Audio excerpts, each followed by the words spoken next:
My name is Yolanda. I am 37 years old.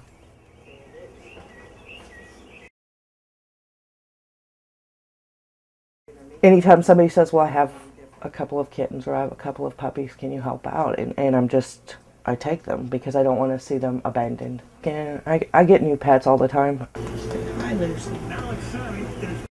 Sometimes she gets overwhelmed, I get overwhelmed. I really want to get my house remodeled and get everything put back together. And I don't want to spend the money to do it if they're just going to tear it back up again. David is a very laid back, he's a man of few words. But him and I have talked, and he says, Judy says, I just can't take all these animals. My children have expressed a lot of feelings about the animals. Choose to be around here. I leave smelling awful. I leave. People know I've been at my mom's. Tell me, when I turn 18, I'm leaving. I'm never looking back. And she did. And she did.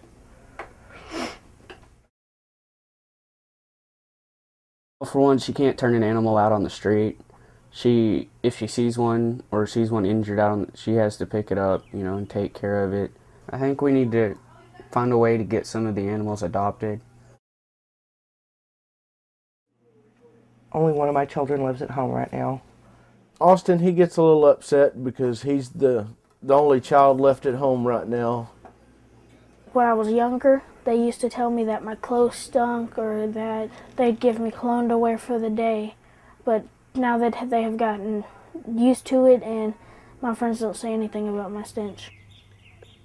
Our family would be better without so many animals because we could have conversations more without being interrupted. Because I don't want to push my kids out for an animal, obviously. It's terrible.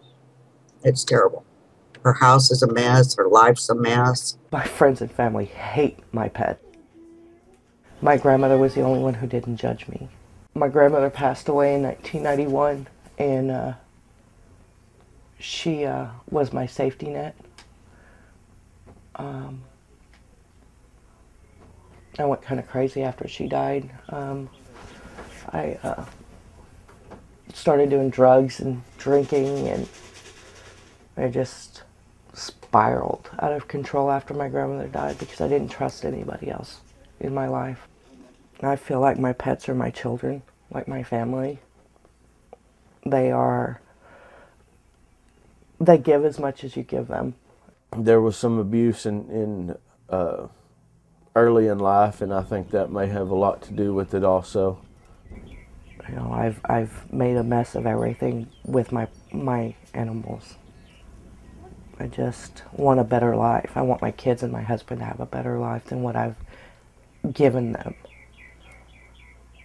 If the situation don't change with Yolanda, she's going to wind up losing her home, her husband, her kids, me. She needs a home that can be a home, not a SPCA, not a, for lack of a better word, a toilet for a bunch of animals.